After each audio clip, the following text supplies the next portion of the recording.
Bonjour à tous, bienvenue à tous les auditeurs. Donc, je suis ravi d'accueillir aujourd'hui pour une interview en direct Serge Boutboul. Et pour le présenter, comment ça va Serge déjà? Très bien, très très bien, en bonne forme. Top.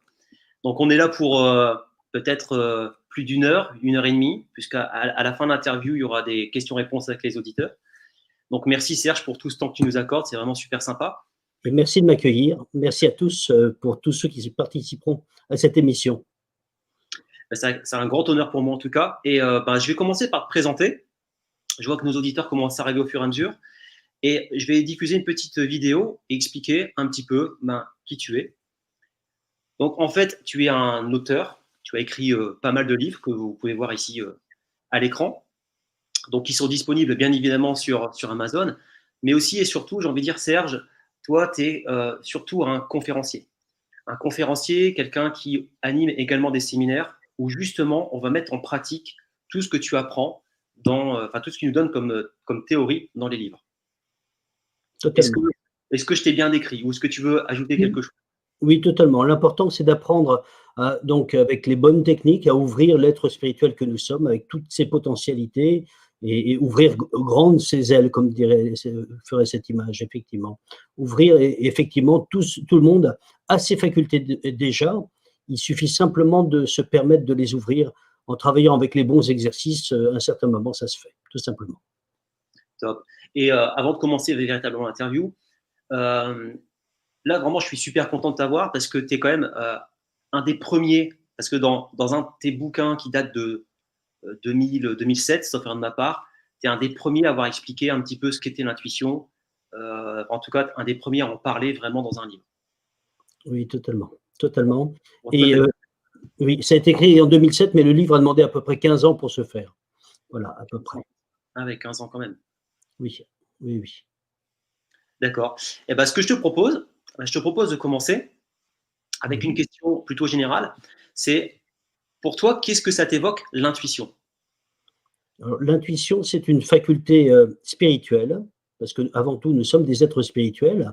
Il faut se rappeler que ce n'est pas parce que nous sommes dans un corps physique que nous ne sommes pas avant tout des êtres spirituels. Nous sommes effectivement cela, mais nous avons des facultés. Alors, ce n'est pas parce que nous avons une enveloppe qui s'appelle un corps physique, que ces facultés sont inexistantes. Elles sont toujours là. L'intuition est la plus grande des facultés, au niveau des facultés spirituelles. On peut être clairvoyant, on peut être clairaudient, etc. Mais l'intuition est l'apanage de gens qui sont évolués. Cette faculté est immense parce qu'elle va être comparable à de l'autoguidance, hein, de l'autoguidance spirituelle, de l'autoguidance vis-à-vis des personnes qui nous entourent, de l'autoguidance dans nos choix de vie, dans le discernement des choses, et ça va nous amener à avoir de vraies réponses sur le chemin, dans notre vie, dans nos choix, dans tout, quoi. C'est tellement immense. Alors, elle n'est pas aussi ludique que certaines facultés, telles que la clairvoyance, c'est évident, mais elle est beaucoup plus importante parce que avec l'intuition, on avance sur le bon chemin. Si on l'écoute bien, bien sûr. Voilà. Ok. Donc, en fait, si j'ai bien compris, l'intuition, c'est accessible à tout le monde à partir du moment où on a une certaine évolution personnelle, c'est ça? Oui, c'est ça. Aujourd'hui, il y a des livres qui s'écrivent sur l'intuition. Et pour moi, l'intuition n'est pas. On ne peut pas devenir intuitif avec un livre. On va devenir intuitif à travers l'écoute, la mise à disposition de tous nos sens, à l'écoute des personnes, des événements, des choses qui se passent. Et à un certain moment, on va voir que notre partie supérieure va nous répondre. Et on va sentir, au-delà de nos 5 sens, la véritable réponse que nous avons au plus profond de nous-mêmes, dans notre partie supérieure, bien sûr, parce que l'intuition, c'est une partie de nous-mêmes qui répond, notre partie spirituelle élevée, qui va donner la réponse. Et quand on a cette intuition, on a une certitude. C'est immense, c'est une certitude, c'est aussi dur que le fer, on le sait. Et même si tout nous prouve l'inverse, même si nos 5 sens ou des gens disent non, non, non, ce n'est pas vrai, on sait intrinsèquement que c'est vrai et point. Il n'y a même pas de discussion à avoir. Et c'est immense parce que là, c'est une autoguidance qui est magique quelque part. D'accord. Bon, en fait, tu parles de partie supérieure Oui. et tu parles de spirituel. Est-ce que c'est quelque chose qui est quand même, quand tu parles de partie supérieure, je suppose que c'est supérieure, est-ce que tu parles de l'interne, c'est-à-dire le cerveau, ou tu parles d'une partie supérieure qui est au-delà de nous? Je parle de ce qui est au-delà de nous, au-delà du petit corps que nous avons. Nous sommes plus qu'un corps. À notre mort, même si on laisse ce corps au bout de 90-95 ans, il y a une survivance de l'être que nous sommes. Et ça a même été, je crois que c'est 0,02 grammes, il y a toujours cette perte de poids lors de la mort, hein, donc avec des super balances. On voit que c'est ce qu'est le poids d'un corps astral avec tous les autres corps subtils. Mais je ne parle pas uniquement de la partie physique, évidemment. Nous avons des parties supérieures, on a ce qu'on appelle un corps divin, on a toutes sortes de corps effectivement emboîtés les uns dans les autres, mais nous avons aussi une âme, nous avons un corps astral qui nous permet de voyager la nuit, etc., etc., et une conscience. Et tout cela fait partie d'un ensemble de parties qui nous est supérieur et qui nous permet de discerner au-delà des 5 sens, au-delà du petit cerveau que nous avons dans notre tête bien physique, et on perçoit parfois les choses au-delà, et l'intuition est exactement la preuve qu'on peut avoir des infos bien au-delà du petit être que nous sommes tout simplement. Et c'est tellement immense que ça se vérifie jour après jour. Voilà. D'accord. En fait, là, c'est riche d'informations. Donc, en fait, moi, il y a plein de trucs qui me viennent. C'est, en fait, quand tu parles de, tu sais, partie supérieure, la plupart du temps, quand on parle d'intuition, généralement, on parle, tu sais, ça vient des tripes. On va localiser ça. J'ai pas entendu, pardon. Oui, en fait, quand tu parles d'intuition, tout à l'heure, tu parlais de partie supérieure, donc ce que tu viens d'évoquer. Et la plupart du temps, en fait, quand on parle d'intuition aux gens, en fait, ils te disent, ça vient des tripes. Alors, il y a un parallèle effectivement qui est à faire, c'est que l'intuition est en lien avec notre ressenti. Ce que l'on ressent au fond de nous-mêmes, et en écoutant ce ressenti, on va atteindre l'intuition. Effectivement, comme je disais, il y a des livres qui s'écrivent là-dessus. C'est surtout ce qui va déployer l'intuition à un autre niveau et grandir dans ces domaines-là. Ça va être d'écouter nos ressentis et de les affiner. Et c'est surtout ça la grande clé. C'est qu'est-ce que je ressens au-delà de moi. Il ne faut pas que la tête parle, il ne faut pas que le mental ou que le cerveau parle. Qu'est-ce que je vais ressentir de ce lieu, comment je me sens, est-ce que je me sens bien, est-ce que je me sens pas bien, qu'est-ce que je vais ressentir de cette personne sans la juger, en mettant vraiment le mental de côté, sans a priori, au-delà des coutumes, des us et des vêtements et de ce que peut-être ce qui peut m'apparaître en tant qu'être humain. On doit arriver à ressentir au-delà du jugement du petit être que nous sommes. Et à un certain moment, l'intuition va arriver et on va sentir, on va dire, ah ben je sais pas, je sens pas trop bien cette personne, je ne sais pas l'expliquer. Et dans le temps, eh bien, on va voir que ben, c'était juste. C'était juste, mais ça ne se vérifie pas, bien sûr, sur un exemple. Ça se vérifie sur 30, 40 exemples. Là, on commence à avoir une bonne confirmation que l'intuition est vraiment présente. Et ce n'est pas de l'à peu près. Effectivement, on peut comparer le ressenti avec les tripes. Effectivement, on ressent ça dans nos entrailles, dans nos tripes, dans notre être, mais c'est le ressenti. Et surtout pas le mental qui parle et qui va dire oui, cette personne est comme ça. Là, c'est la petite tête qui va partir dans tous les sens. Surtout pas. Surtout pas. Voilà. D'accord. Et du coup, si j'ai bien compris, ça fait une sorte de mouvement, c'est-à-dire qu'en fait, ça vient d'énergie spirituelle, donc ça vient du dessus, c'est filtré par nos 5 sens, et ensuite… On pourrait dire, Arnaud, si tu me permets comme définition, je dirais notre partie supérieure. Sans forcément lui donner une définition en disant ça vient du surmoi, du corps divin ou de ceci. Non, on va dire la partie supérieure, ça sera plus simple, on sera dans le vrai, et bon, et en fait, plusieurs parties supérieures peuvent nous donner ces infos. Donc, ne nous dispersons pas, déjà, c'est déjà suffisant à mon avis. Hein, voilà. Ce qui est super intéressant, parce que quand tu parles de partie supérieure et que c'est au-dessus, c'est marrant parce que je pense que tu le sais, c'est John Lennon et Robin Williams. Il disait, ben, cette chanson-là, en fait, je l'ai entendue dans mes rêves. Oui. Donc, alors, vraiment venu de l'extérieur.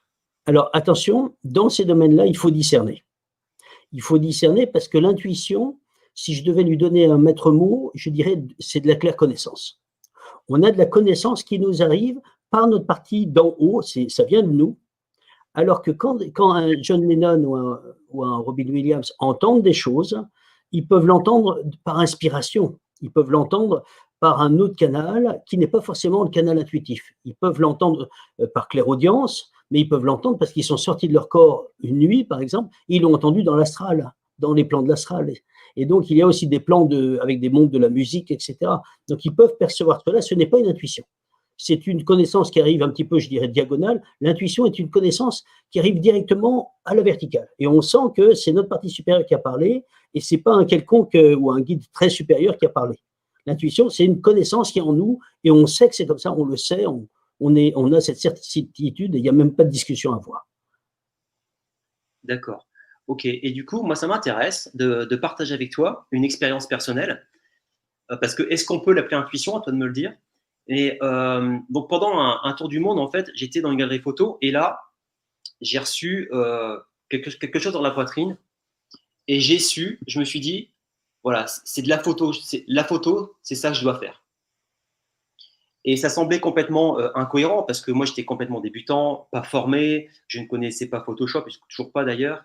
Et je me suis dit, je vais me lancer dans la photo de luxe et je vais faire les concours internationaux, je vais faire les plus grands tout de suite pour me prouver que je suis nul. C'était un peu un mindset de perdant, mais en même temps, c'est quand même une bonne stratégie parce que, enfin, un an après avoir le premier concours que j'ai pu faire, j'ai obtenu 2 récompenses, donc dans le plus grand concours international. Et 2 ans plus tard, j'avais un peu plus de 55 récompenses au niveau international et une exposition à Las Vegas. Et je me souviens parce que j'étais avec ma mère à Las Vegas, donc effectivement un an après mon tour du monde, et on visitait une galerie photo, et je lui disais qu'est-ce que tu en penses de la galerie? Elle me dit ouais, pas mal, mais je préfère tes photos. Et moi je lui réponds avec mon humilité habituelle, moi aussi je préfère mes photos. Et je fais et tu verras, j'exposerai ici à Las Vegas. Donc ma mère s'est un peu moquée de moi, et je comprends pourquoi, parce qu'en même temps, même moi en disant ça, je me disais bah ouais c'est certain, mais en même temps j'avais une petite voix qui me disait mais t'es fou, enfin, pourquoi tu dis ça même? Mais le résultat, c'est qu'un an après, j'ai exposé effectivement au César Palace à Las Vegas, dans la même galerie, où j'ai eu ce que j'appelle ma révélation. Qu'est-ce que tu peux nous en dire de ça? Alors, pour moi, ce n'est pas une intuition, c'est encore plus fort que l'intuition. C'est un appel. C'est un appel qui va faire que tout ton être va vibrer. Hein, c'est ce que je disais, il faut bien repérer que la claire connaissance, c'est une connaissance, on sait que c'est ça. Alors, on pourra dire que ça peut ressembler à ça, mais moi, je verrais ça à un autre niveau encore plus fort, et j'appelle cela un appel de tout ton être, parce que tout ton être dit c'est ça, et tu as vu que ton mental a commencé à interférer en disant non, non, ça ne va pas se faire comme ça, c'est une illusion, etc. Et on voit cette opposition du mental qui est toujours là, qui nous casse un peu les pieds, et qui va piéger les choses. C'est-à-dire, c'est important de repérer cela. Donc voilà. Est-ce que tu m'entends là? Oui, oui, je Pardon. t'entends. Ah Oui, ben, oui. là, il y a eu quelque chose qui a fait un petit peu. Voilà, je vois plus l'écran, mais bon. Voilà. Donc je continue. Je veux simplement dire que pour moi, c'est au-delà de. C'est comme un coup de foudre. On rencontre l'âme sœur et d'un seul coup, on dit c'est elle, ou c'est lui. Et on ne sait pas pourquoi. Et là, c'est tout notre être qui vibre. Et effectivement, le fameux terme dans les tripes est le cas. C'est exactement ça. On sait que c'est l'autre. Ça a été mon cas. Hein, voilà. Dès que j'ai vu ma femme la première fois, je ne l'ai même pas vue de face. Je l'ai vue en diagonale, de dos. Et j'ai dit, c'est elle. On aurait pu peindre tout le monde en noir. Et je savais que c'était elle, au-delà de tout. C'est pas, et donc, ce n'est pas seulement de la claire connaissance, c'est que tout mon être était de la partie, tout mon être vibrait dans ce sens-là en disant, c'est elle. Il n'y avait rien au monde n'aurait pu s'opposer à moi. Donc c'est au-delà même de la simple connaissance et certitude, c'est que tout l'être vibre à ça. Donc il y a un appel vibrant de tout ton être, de tous tes corps, de tout ce que tu es et qui te forme. Voilà. D'accord, effectivement. C'est plutôt cela un appel. Voilà, une reconnaissance en disant c'est ça qui nous appelle, quoi. Ouais, donc il y a une vraie différence entre un appel et une intuition. Ah, Et du coup, totalement. Là, on est au stade au-dessus. Ah, ça y est, j'ai récupéré l'écran, je ne comprenais plus rien, j'avais plus d'écran. Voilà. c'est des lois de la technique, hein, qu'est-ce que tu veux. Et du coup, moi, la question qui m'intéresse, c'est je suis quelqu'un d'assez pragmatique. J'aime bien processer les choses. C'est-à-dire que quand en coaching, surtout, quand les gens ont eu un succès, ou alors ils sont en train de galérer dans quelque chose, moi, je les fais revenir dans le passé sur un succès. Et je leur dis, qu'est-ce que tu as fait pour avoir ce succès-là? Quel état d'esprit tu avais? Dans quel mindset tu étais? Et dis-moi précisément quelles étaient les étapes, même ta psychologie, je vais tout décrypter. Et ensuite, comme c'est une recette qui a marché pour toi, bah, elle devrait remarcher pour toi. Donc, j'ai toujours tendance à essayer de, tu vois, schématiser, simplifier les choses. Et du coup, ma question, c'est, bah, en fait, comment on fait pour avoir de l'intuition comme ça, en claquant des doigts? La première chose pour rentrer dans une intuition plus grande, c'est d'être authentique. Il y a un sage qui s'appelle Nisargadatta qui disait « Vous voulez voir comment sont les autres ?» Il dit « Oui, vous le pourrez à condition que vous arrivez à vous voir vous-même tel que vous êtes. Et le jour où vous arriverez à vous voir réellement vous-même, vous verrez comment sont les autres. » C'est important de repérer ce genre de phrase parce que c'est une immense clé. L'intuition, c'est de voir au-delà du voile des apparences, chez les autres, à travers les événements, à travers nos choix de vie, à travers notre chemin spirituel, à travers notre chemin intérieur d'ouverture, etc. Quand on fait le travail intérieur, c'est-à-dire qu'on va à l'intérieur de nos ombres, on fait ce que l'on appelle une introspection. C'est-à-dire que l'on va voir en nous qu'est-ce qui est vrai, qu'est-ce qui est faux, qu'est-ce qui est surfait, en quoi je suis vrai ou je ne veux pas voir, ce que je veux voir et ne pas voir. On fait vraiment le vrai travail pour se voir. Il faut beaucoup de courage pour le faire.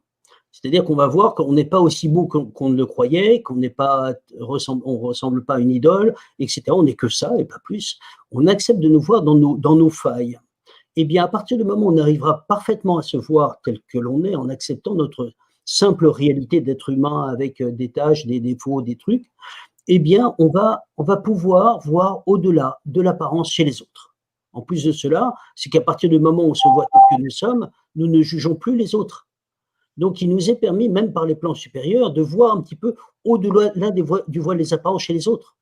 On va arrêter de juger les autres parce que si on voit si nous voyons tels que nous sommes, on s'aperçoit qu'on est comme tout le monde.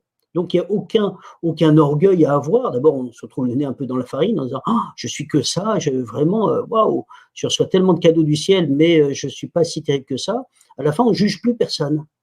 Et à un certain moment, il nous est donné de regarder au-delà du voile des apparences chez les autres, parce qu'on ne les juge plus, on est désarmé vis-à-vis des autres, on est dans le cœur, et c'est l'une des clés d'intuition, il faut rentrer dans le cœur, il faut vraiment se mettre dans notre partie la plus élevée intérieure, et en faisant ce travail vraiment de transparence, d'authenticité à l'intérieur de soi, eh bien, on va commencer à voir que cette transparence va de l'intérieur aller vers l'extérieur.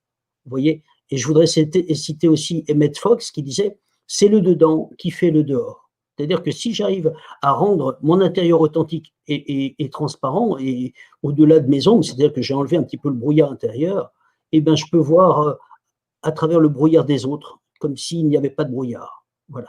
Mais c'est un travail de nettoyage intérieur. En nettoyage, ce n'est pas psychique. Là, c'est un nettoyage de mon authenticité. Dans quel but je le fais? Quelle est ma véritable motivation? Quelles sont mes intentions profondes? Et là, c'est vraiment un travail spirituel avec un S majuscule. Là, on est en train de dépoter dans nos défauts et nos ombres cachées, quoi. Voilà. D'accord, donc moi, ça me parle bien, ça. Si je voulais résumer simplement, même si c'est pas simple, on est d'accord, en gros, il faut opérer en chacun d'entre nous un retour vers la simplicité. Vers la simplicité, vers l'authenticité et le pire, vers la vérité de ce que nous sommes. C'est-à-dire qu'il y a des personnes qui ont un mal fou à accepter de ne pas être la Castafiore, quoi, ou de ne pas se prendre pour la princesse je ne sais pas qui, et en fait de dire ben, moi je suis que ça, pas plus. Et à partir du moment où on dit bon, on n'est que ça et qu'on est dans le vrai, on ne peut pas tomber plus bas, parce que ben, on part de notre base, on ne se fait pas une illusion, on est dans le réel. Et même si je parle de l'intuition et que je m'intéresse aux facultés, je suis quelqu'un de très cartésien, et j'avance de manière très cartésienne dans ces domaines-là. Il faut être très prudent dans ces domaines-là parce qu'on est sur un flou qui est là et qui peut piéger. Il est facile de partir en vrille et dans ces domaines-là, on a beaucoup de personnes qui racontent toutes sortes de choses. Et donc, pour moi, c'est important, je dirais, de rester, de garder notre place, pas plus que ça. Et par opposition, j'ai envie de dire, si on a besoin de retourner dans la simplicité, les gens qui sont très dans le mental, ils doivent avoir du mal, du coup, à accéder à l'intuition. C'est exactement cela. C'est le gros problème. C'est comme si on n'est pas du tout au bon endroit pour rentrer dans l'intuition. Le mental est semblable à un vieux garçon qui s'occupe de tout, qui a énormément d'angoisse, et plus les gens sont dans le mental, plus ils sont dans l'angoisse. Donc c'est comme s'il avait peur de tout, il s'occupait de tout, et il n'est pas du tout centré.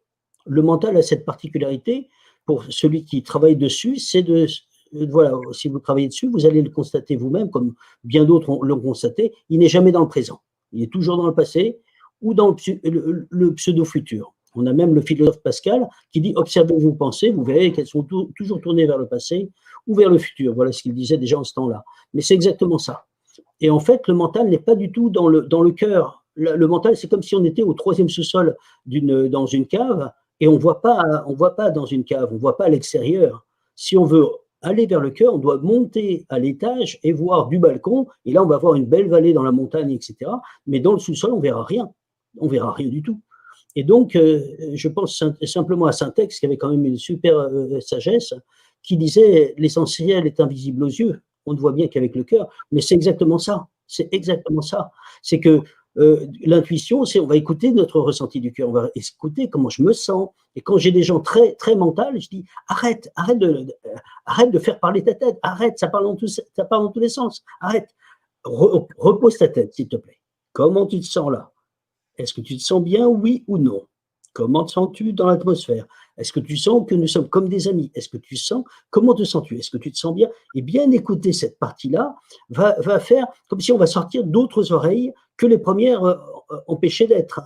Si on fait taire le mental, l'intuition est juste derrière. Donc les antennes vont s'ouvrir, on va être à un autre niveau d'écoute beaucoup plus grand, beaucoup plus fin, beaucoup plus profond. D'accord, effectivement. Donc, parce qu'en fait, tout à l'heure, on faisait l'opposition entre les deux voix que tu peux entendre. Justement, quand personnellement j'ai reçu cet appel-là, j'ai quand même entendu mon mental me parler. Tout le poids de la société qui te dit ben non, tu n'as pas le droit de rêver, tu n'as pas le droit de réussir vite, facilement, etc. Donc c'est vrai que c'est pas évident quand tu as un gros mental, et je pense que je fais partie de ces gens qui ont un mental voilà, qui est développé. Si tu me permets, je pourrais t'arrêter si tu me permets, Arnaud. Voilà. J'ai beaucoup d'élèves et tout le monde croit avoir un mental très fort. Oui, on a tous le même mental.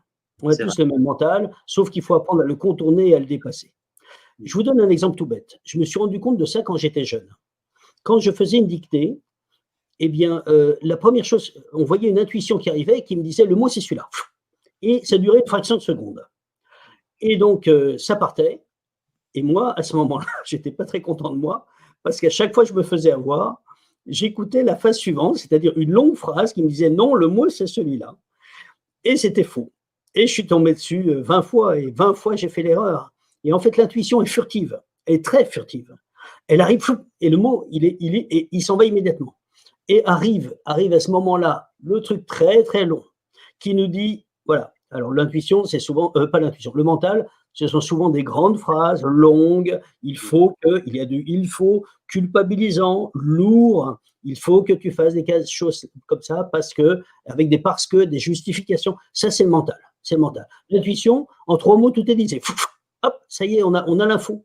Et je me rappelle combien de fois je me disais, mince, encore une fois, j'ai pas voulu l'écouter et encore une fois, je me suis fait avoir. Et dans ma jeunesse, ça a été ça un certain nombre de fois. Et les dictées étaient moins bonnes qu'elles seraient aujourd'hui.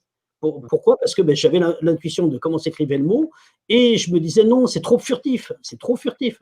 Non, et je préférais prendre le truc qui était très lent et très lourd et qui était totalement faux. Voilà. Ouais, donc si c'est furtif, il faut le capter au bon moment. Oui, on le capte facilement, mais il faut l'accepter.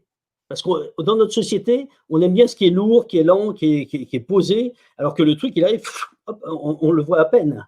Et il faut le prendre, on a quand même l'information. Mais j'y croyais pas parce que trop rapide. Voilà, au début, je faisais ce constat moi-même. Mais justement, je pense que si on laisse passer ces intuitions qui sont très furtives, donc c'est vrai que ça va très vite, comment on peut faire Est-ce qu'il y a des critères qui nous permettent de dire ok, ça c'est une intuition, j'en suis sûr, c'est pas mon mental qui est en train de me parler. Mais la vitesse, la furtivité. D'accord. Et donc, après, maintenant, bon, j'ai grandi en intuition par rapport à mon enfance, mais on sent quand même à un certain moment que quand on a cette intuition, on est en état cérébral alpha, c'est-à-dire qu'on est dans un état où il n'y a pas de pensée. On sait que c'est comme ça, c'est comme je disais, claire connaissance, eh bien, on le sent au fond de nous-mêmes que c'est la vérité, point. Et il n'y a même pas à tergiverser, on le sait, il n'y a même plus de discussion. Ce n'est pas un mot de dictée, mais on va avoir d'autres choses dans la vie qui vont être plus importantes, de sentir, est-ce que c'est bien la bonne voie, est-ce que c'est le bon choix. Et effectivement, c'est immense pour ça, parce que c'est une aide incommensurable. Ok, et est-ce que tu veux bien partager avec nos auditeurs, et d'ailleurs j'invite tous les auditeurs qui nous regardent, ou même plus tard dans les commentaires s'il y a un replay, d'indiquer peut-être les moments de votre vie où vous avez de fortes intuitions. Ça pourrait être intéressant d'échanger après justement avec Serge sur celle-ci, partager vos expériences, ça peut être sympa. Et Serge, je voulais te demander, est-ce que tu veux te prêter au jeu de partager des intuitions que tu as pu avoir dans ta vie qui ont été très fortes? Bien sûr. Alors, au tout début, alors, Michel, ma femme, euh, m'a toujours fait confiance au niveau intuitif. Et donc, un jour, on arrive dans un salon, et un salon pour acheter une maison ou faire une maison, voilà. Voilà. Et il y avait des maisons en kit. Et là, je dis, c'est ça. En disant, en montrant réellement un type de maison traditionnelle, oui, mais à faire soi-même. Alors, pour tout dire, c'était un peu un saut dans le vide, pour la simple raison, c'est que j'avais jamais mis une vis tout seul. Donc, se lancer pour fabriquer une maison, ou plutôt, voilà, donc la maison était en traditionnel, comme toute maison, mais tout le travail intérieur, les 10 métiers qui correspondent au travail intérieur, je n'avais jamais donc mis une vis, et avec certitude, je savais que c'était ça. Donc, ma femme m'a suivi. Donc, il y avait mes beaux-parents qui avaient très peur pour nous, en disant c'est pas possible, voilà. Et en fait, quand ça doit se faire, ça se fait. Donc voilà, ça c'est un cas, l'histoire de la maison, et à un certain moment, ça s'est fait. Donc ça c'est un cas. Mais il y en a bien d'autres. Quand on est intuitif, on sent qui est vrai et qui ne l'est pas. Et j'ai toujours su que mon prof magique, celui qui deviendra mon prof magique, était comment dire, authentique et tout. Je n'attendais qu'une seule chose, c'est que Michel soit prête pour me permettre d'y aller. Hein, je suis totalement dans le respect, et ce que je voulais, c'est que ma femme soit prête et me dise d'elle-même, oui, tu peux y aller. J'attendais un petit peu, parce que quand on est jeune marié, il faut savoir une chose, c'est que chacun observe l'autre, on ne connaît pas encore l'autre. Donc, je voulais vraiment qu'elle soit en confiance avec moi, et qu'un jour elle me dise, oui, oui, ben vas-y, vas-y, ça me ferait plaisir que tu te fasses plaisir. Mais je bouillonnais intérieurement en attendant ce moment-là, voilà. Et donc, j'ai toujours su que Raymond Réan était un grand être, voilà. D'autres choses, c'est simplement pour vous donner un autre exemple. Un jour, ma femme était en Bretagne, et à ce moment-là, j'étais à la maison tout seul. Et je sens qu'il y a un problème. Je sens qu'il y a un truc qui ne va pas. Je ne sais pas pourquoi, et l'intuition est comme cela. On a une information, elle est là, mais on ne sait pas pourquoi. Ce n'est pas marqué pourquoi. Et l'information, c'est que je ne sais pas, ça me mettait sur un état de prudence, de me dire qu'est-ce qui se passe, il y a quelque chose qui me met en éveil. Et donc, il était 0h16 du matin, j'étais encore en éveil en disant, mais je ne dormais pas, alors que d'habitude, à cette heure-là, je suis déjà un petit peu parti dans les bras de Morphée. Et je me dis, qu'est-ce qui se passe? Et à 0h16 du matin, ça sonne, une grosse sonnerie, et c'était tout un groupe qui venait cambrioler la maison. Et donc, j'ai senti que, comme s'il y avait une marque sur la maison, comme quoi il y avait quelque chose qui était là. Ils avaient prévu dans l'après-midi de cambrioler la maison. Et je sentais, en disant, il y a un problème, je ne sais pas où est-ce qu'il est, il y a un problème, et j'ai jamais eu cet état-là. Voilà. Un autre cas, et là, c'est pas moi, c'est une de mes élèves, eh bien, elle va chez sa belle-sœur, voilà, chez sa belle-sœur, qui l'invite à dormir chez elle, et elle lui dit, je ne peux pas dormir dans cette maison. Je ne sais pas pourquoi, mais je ne peux pas dormir. Voilà. Et quand elle arrive le lendemain, elle apprend que la maison a failli brûler. Ou elle a brûlé, je sais plus si elle a brûlé, ou elle a failli brûler. Voilà la petite histoire. Alors, là, repérons en même temps que l'intuition va nous protéger sur cet axe-là. Voilà. Ce que je veux simplement dire, voilà, l'intuition nous protège aussi sur d'autres niveaux. Je vais donner un exemple. Je faisais des arts martiaux, je faisais du karaté, et à un certain moment, j'avais l'information que je ne devais pas m'entraîner avec telle personne. Et je me suis dit, oh, c'est psychologique, voilà. Et j'étais parti sur l'aspect psychologique, etc. Et j'avais gagné la partie, j'avais voilà, mon pied en plein au milieu de son ventre, et à ce moment-là, il devait arrêter, mais il a avancé sur le pied. Ça m'a cassé le doigt de pied, pour tout dire. Donc, depuis, j'écoute vraiment mon intuition. Voilà, c'est immense. Alors, je veux simplement dire que c'est que l'intuition a des niveaux, elle grandit au fur et à mesure, et elle va tellement loin parfois en cours, juste pour donner une autre anecdote, hein, en cours un jour, je donne un cours du soir un jour, je donne maintenant des ateliers, eh bien, j'ai un élève qui me dit, qu'est-ce que tu penses de ce livre? Et donc, je prends le livre, je le tourne, je tourne les pages, et très très vite, et je lui dis 2-3 mots. Il me dit, oui, c'est exactement ça. On oublie ça. D'habitude, je prenais la voiture pour rentrer. Ce jour-là, j'ai pris le métro pour rentrer. Et j'ai un élève qui assiste à la scène, donc qui assiste à la première scène, et un autre élève qui me tend un livre. Jamais on m'a fait ce coup-là dans un atelier ou un stage ou un cours. Il me dit, qu'est-ce que tu penses de ce livre? Et pas pour me tester, mais parce qu'il cherchait à savoir qu'est-ce qu'il pensait, que pensait de ce livre-là. Je lui dis, oh tiens, dis donc, cet éditeur, je ne le connais pas. Je ne connaissais pas cet éditeur, je n'avais jamais vu cette édition, etc. Je tourne les pages à très grande vitesse, je fais ça, je vois 2-3 mots quand même entre deux, et je lui dis, ben, le problème qu'il a, c'est qu'il est un peu trop technique et qu'il ne donne pas ses clés. Voilà. Il me dit, c'est exactement ça. Exactement ça. Et donc, la troisième personne qui m'observait pendant le cours est là, me dit, mais tu connaissais le livre? Je lui dis, non, pas du tout. Il me dit, mais comment tu connaissais? Ben, je lui dis, je te dis même la preuve, c'est que je connaissais même pas cet éditeur. Donc, voilà. Et on voit que l'intuition nous permet parfois de survoler quelque chose et de dire, là, je prends ou je prends pas. Et voilà, en 10 secondes, j'avais quand même l'information qui était pour moi la principale par rapport au livre que je voyais pour la première fois. Voilà. Ouais, top. En fait, c'est vraiment la raison pour laquelle je voulais faire vraiment cette interview aujourd'hui avec toi sur l'intuition, parce que certains peuvent s'étonner de pourquoi effectivement je fais cette interview sur l'intuition, parce que mon business, c'est du coaching, de la formation. Mais en fait, c'est vrai que les stratégies marketing, devant tout ça, c'est de la mécanique. Mais en fait, on a besoin de plus que ça, parce que la mécanique, je vais l'assimiler à un corps, mais si le corps n'a pas d'âme, ça ne fonctionne pas. Donc c'est pour ça que, selon moi, je ne sais pas ce que tu en penses, l'intuition, c'est hyper important dans notre vie en général, que ce soit personnelle ou professionnelle. C'est-à-dire que c'est un outil, et même le plus puissant qu'on doit utiliser pour qu'on puisse avoir une vie beaucoup plus épanouie et qui est en ligne avec. Je vais donner un exemple de la marque Kodak. Kodak était quand même, je crois, le leader à un certain moment. Il a tout perdu parce qu'ils n'ont pas senti les opportunités. Il y a eu des choses qui ont été présentées et à chaque fois, ils ont dit non. Et d'autres l'ont pris. Et aujourd'hui, ils ont tout perdu, quoi. Ils sont Kodak, bon, je crois, est toujours présent, mais ça n'a plus du tout l'envergure que cela avait à cause d'un certain nombre de manque d'intuition des cadres qui étaient à ce moment-là. Ils ont carrément fait flop sur tout ce qu'ils auraient dû prendre en urgence, quoi. Et d'autres l'ont pris, d'autres ont senti, eux n'ont pas senti. Donc, ils se sont fait doubler et tripler. Et beaucoup de gens, même à la Redoute, aux Trois Suisses, ils n'ont pas senti le changement qui se faisait. Ils auraient dû le sentir. Ils ne l'ont pas vu venir. Alors, on le voit que dans le business, alors attention, l'intuition est quelque chose, je disais, l'apanage de personnes évoluées. Mais dans les boîtes, dans le business, il y a des gens évolués qui sentent. L'aspect juste argent, si les gens sont que dans l'argent et ne sont pas dans l'évolution, devient instinctuel. Il y a des gens qui sont dans l'instinct, qui sentent, mais ce n'est pas l'intuition. On va bien dire cela, il faut bien distinguer l'intuition qui est l'apanage de l'être supérieur qui va sentir la vérité et l'instinct, on a une habitude, on sait comment les choses tournent, on sait repérer la gestuelle de l'autre, on sait repérer l'aspect communication non verbale, il y a une technicité, on va repérer des choses, mais ce n'est pas l'intuition, ça c'est de l'instinct. Voilà, et l'instinct n'est pas du tout en rapport avec l'évolution. Ouais, parce que l'instinct, en fait, je pense, ça vient du cerveau reptilien, c'est ça? Oui, totalement, totalement. Il y a dans l'instinct aussi une observation, et c'est pour cela qu'il y a des gens qui font cette fameuse communication non verbale, qui font l'observation de la gestuelle, de l'observation de l'intonation. Est-ce que la bouche dit l'inverse des mots qui sont dits, hein? C'est pour cela que certains présidents, quand ils parlent, ils mettent leurs mains, comme on a vu il n'y a pas très longtemps, les mains étaient mises comme ça, et comme ça, voilà, je ne sais pas comment je mets, mais comme ça, et ouais. Ça bloque la gestuelle, parce que si on voit les mains, on va dire, ah tiens, là, je vois ça, là on n'y est pas, là on n'y est pas, là on n'y est pas. Donc en bloquant les mains, on ne voit plus rien.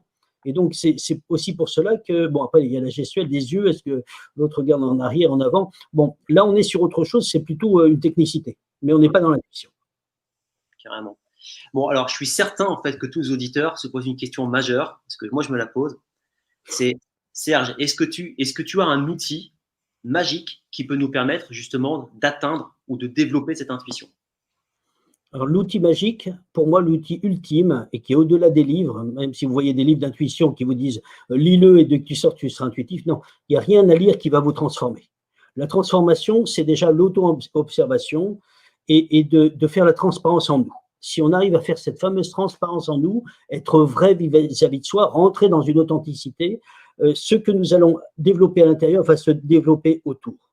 Et l'ombre dans lequel, ou je dirais un petit peu la fumée, le brouillard dans lequel nous sommes, va tout doucement se dissiper. Ça va se clarifier en nous, et le monde va se clarifier aussi. Et on va sentir des choses, on ne va pas savoir ce que c'est. Parfois, on sait un petit peu quand même, mais voilà, ça va être immense, ça va être immense. Mais pour moi, pour répondre à ta question, Arnaud, elle est essentielle. c'est le travail intérieur, c'est le travail de vérité. Et pour moi, l'intuition, c'est le regard de vérité. C'est le regard authentique, c'est le regard de vérité.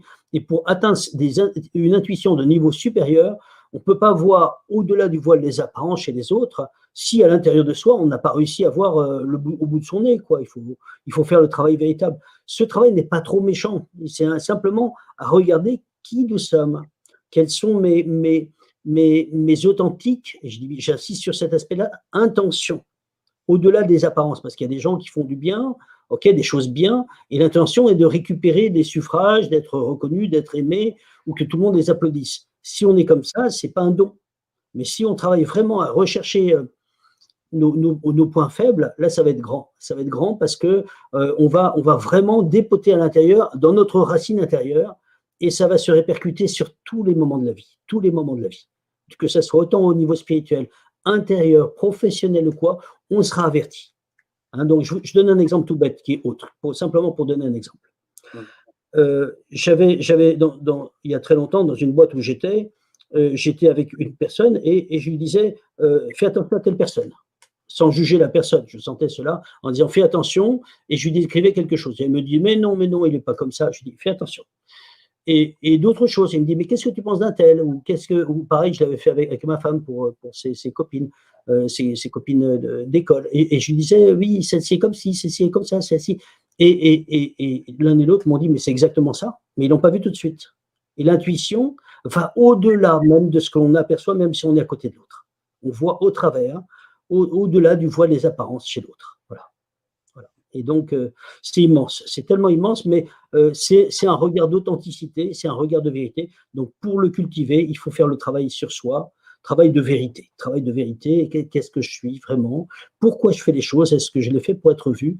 Et c'est un travail où on va apprendre à se dénuder quelque part, à se mettre à nu au niveau spirituel, à accepter de voir voilà, ce que l'on est. Et si on arrive à atteindre ce petit jeu, J-E, eh bien, vous allez voir que le monde va changer dans votre regard sur les autres. Vous allez moins avoir peur des autres parce que les autres, c'est nous. On est pareil que les autres.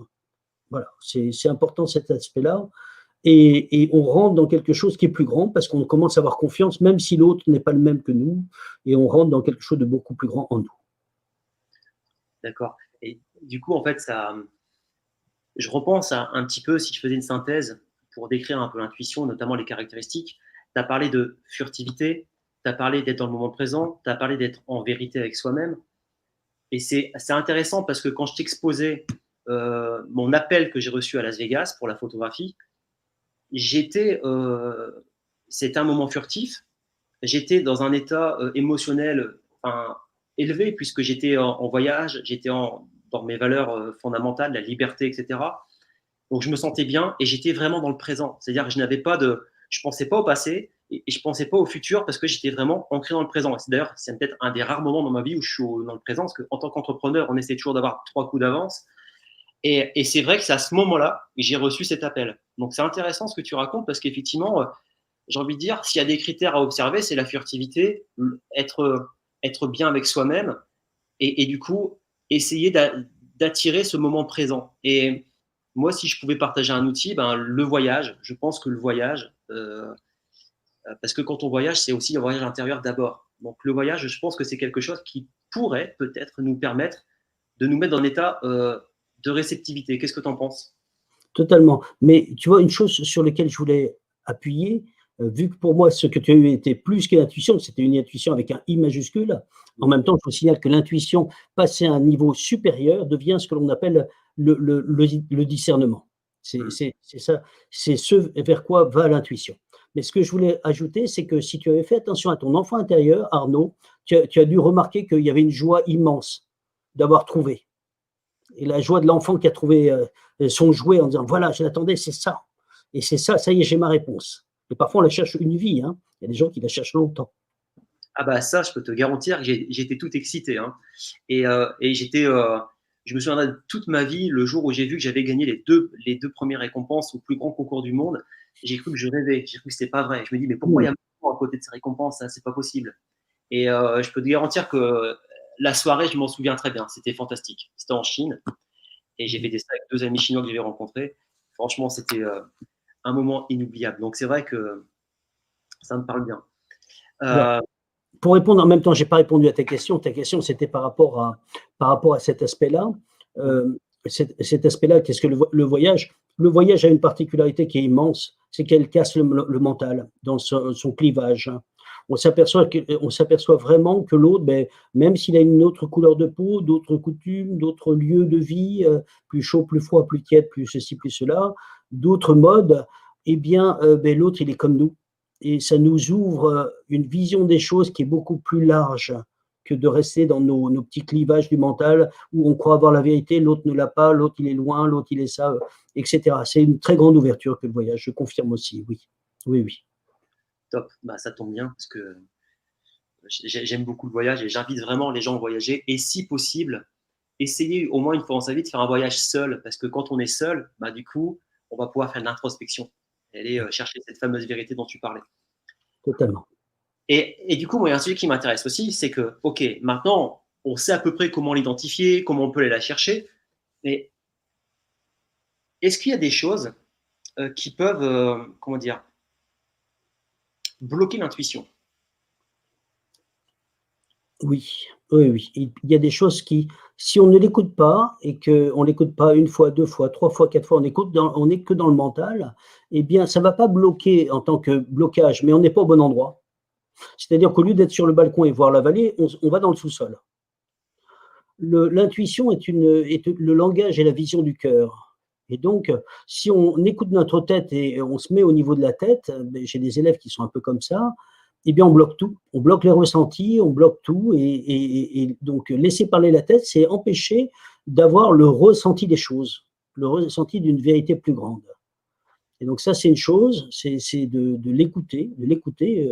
Bon, voilà, c'était une grande leçon pour moi, je vous l'ai dit quand j'ai fait du karaté, que de me dire oh, c'est psychologique et 3 minutes après, j'allais à l'hôpital qu'on me mette un petit truc pour le doigt de pied.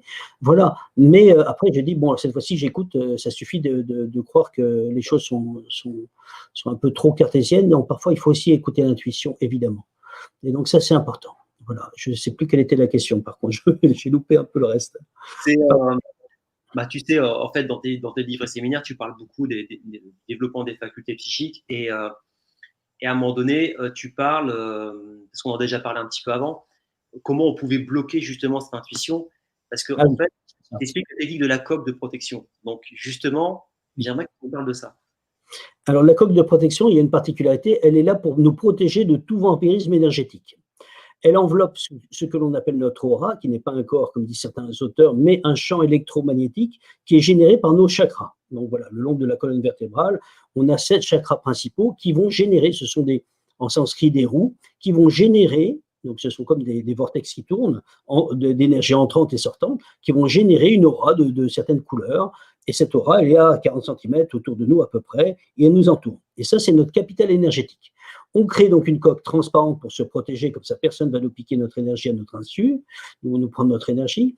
Et on va créer en face du troisième œil, dans cette coque, un trou de 7 cm. Si ce trou est enfermé, s'il est fermé totalement, il n'y a plus d'intuition. Et effectivement, Raymond Réan en avait fait les frais, il avait testé sans le trou.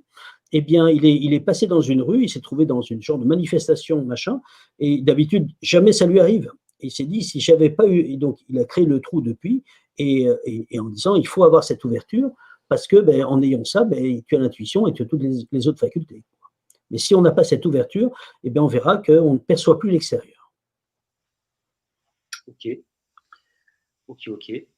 Et alors forcément, là, on va rentrer dans un domaine que tu connais bien. Et pour les gens qui sont plutôt terre à terre et qui n'ont pas l'habitude de travailler sur ce que j'appelle l'énergie en général ou le monde subtil, euh, je vais avoir une question qui va peut-être les dérouter. Bon, je vais peut-être aussi plaire à pas mal d'auditeurs qui sont justement dans cette variante-là. Le domaine spirituel, même si c'est un peu large, mais c'est parce que tout à l'heure tu parlais de trucs supérieurs.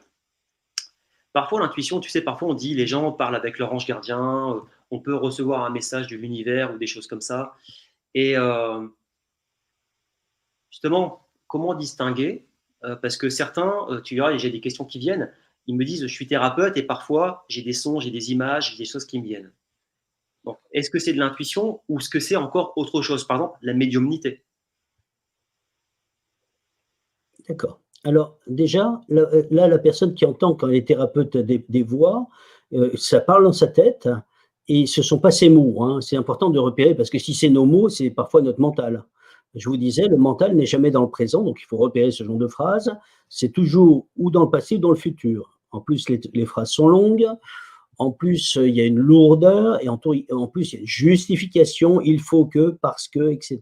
C'est très dans la je dirais un petit peu l'organisation dans la tête d'une logique, mais très lourde, hein, un petit peu comme quand on fait de la compta. Donc voilà, ça c'est un petit peu le problème du mental, c'est lourd, etc. La clairaudience, c'est parfois on entend un guide qui parle. Et la plupart des fois en clairaudience, on va entendre comme si ce sont nos pensées du mental. Mais sauf qu'il y a la différence, cette fois-ci en 3 mots tout est dit. En 3 mots tout est dit et c'est dans le présent.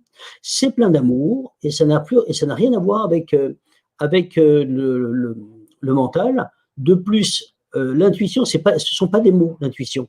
C'est une claire connaissance. Là, ce sont des mots. Et on voit parfois, donc parfois ça arrive que l'on les entend. Alors, je disais là, c'est par le canal du mental. Il arrive parfois que ça arrive comme si quelqu'un nous parlait à l'oreille, comme si quelqu'un est juste derrière nous et nous parle. Là, c'est quand il y a un danger, il y a une urgence en disant, on entend parfois, fais attention. Et là, on peut l'entendre comme je vous parle, comme si je suis derrière votre oreille et je vous dis, fais attention. Et là, vous allez entendre et vous allez dire, oh là, attention, voilà. Si il y a une image et la personne reçoit une image, là, on va rentrer dans un autre domaine qui va être la clairvoyance. C'est-à-dire une image arrive devant l'écran de la personne qui peut avoir les yeux ouverts ou les yeux fermés, et d'un seul coup, elle voit une image concernant son patient. Ça, c'est la vision. Et donc, les 5 sens que nous connaissons tous, hein, toucher, vue, odorat, ouïe, etc., et odorat, attends, toucher, vue, ouïe, goût et odorat, et bien au-delà des 5 sens, eh bien, le toucher, ça va être le ressenti à distance, ça va être le magnétisme, ça va être le fait de percevoir un peu les énergies, etc., la radiesthésie. La vue, ça va être la clairvoyance, voilà, elle va se déployer dans l'invisible, c'est de voir au-delà des apparences, à travers le voile des choses, mais c'est la vue, la vision. Et là, on va voir, bon, en médiumnité, il y a des gens qui voient le défunt, donc là, on est en vision, effectivement. Voilà. Et l'audition, ça va être quoi? Ça va être la clairaudience. On entend ou un guide ou un défunt, parfois un ange, mais les anges ne parlent pas trop, pour tout dire. Ce sont plutôt eux qui gardent, mais ils ne sont pas trop bavards. Ce sera plutôt les guides spirituels. Mais ça peut être aussi un défunt. Donc, c'est ou télépathie ou clairaudience déployée dans l'invisible. Après, le goût et l'odorat ne sont pas très importants. Donc, je signale simplement, c'est le déploiement de nos 5 sens à un niveau supérieur, c'est-à-dire la partie spirituelle de nos 5 sens. Dans la partie la plus basse dans le corps, on a ces 5 sens, mais de façon un peu grossière. On voit qu'à partir de l'angle du corps physique. Tandis que quand on est déployé, comme voilà, on est sur d'autres critères, d'autres choses beaucoup plus grandes, beaucoup plus rapides, etc. Donc voilà. Je reviens par rapport à la médiumnité, ça va être ces facultés, mais ouvertes côté défunt.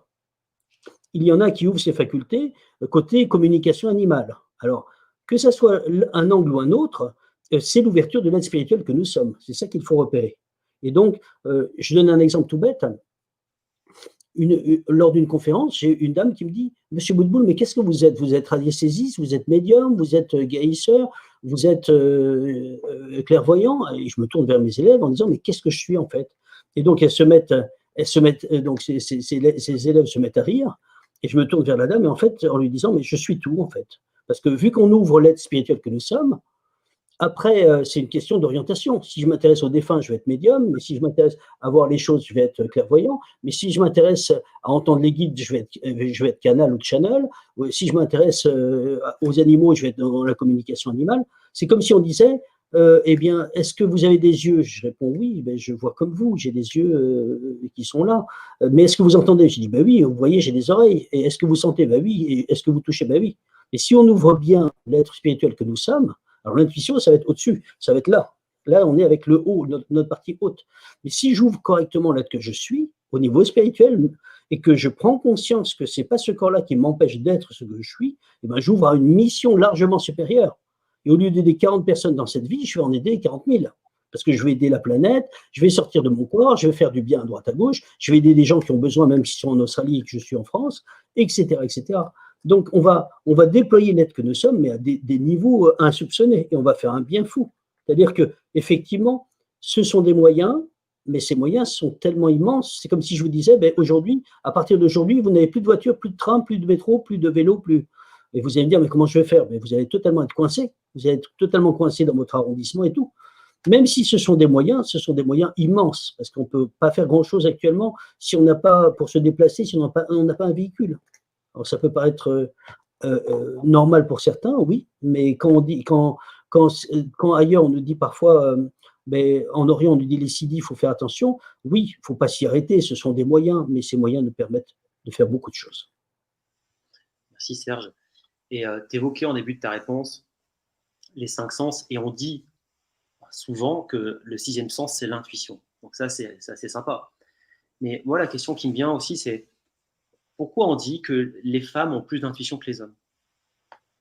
Parce que l'intuition est plus l'apanage du cœur, c'est le cœur, l'intuition. Et les femmes sont proches de l'émotionnel. Elles sont beaucoup plus proches de leur corps émotionnel, qui est le corps astral. Et donc, les femmes, quand elles sortent de leur corps, c'est très facile à une femme pour sortir de son corps. L'homme est plutôt près du corps mental, il cogite beaucoup plus. Donc, ça a des avantages. Chacun des pôles a ses avantages. Pour la sortir du corps, les femmes sont très rapides à sortir. L'homme ne sort pas. Pour ce qui est de maîtriser son mental, donc la femme va aussi avoir plus d'avantages parce que l'homme est totalement pris dans ses pensées, etc. Par contre, pour tenir son émotionnel, l'homme est plus fort. Parce que là, il ne va pas partir dans tous les sens et tout et tout. La preuve de ce que je veux dire, pour expliquer simplement ou illustrer mon propos, regardez ce qui se passe sur les routes. Vous avez entendu cela, c'est assez contemporain. On parle souvent des dames blanches. Ah oui.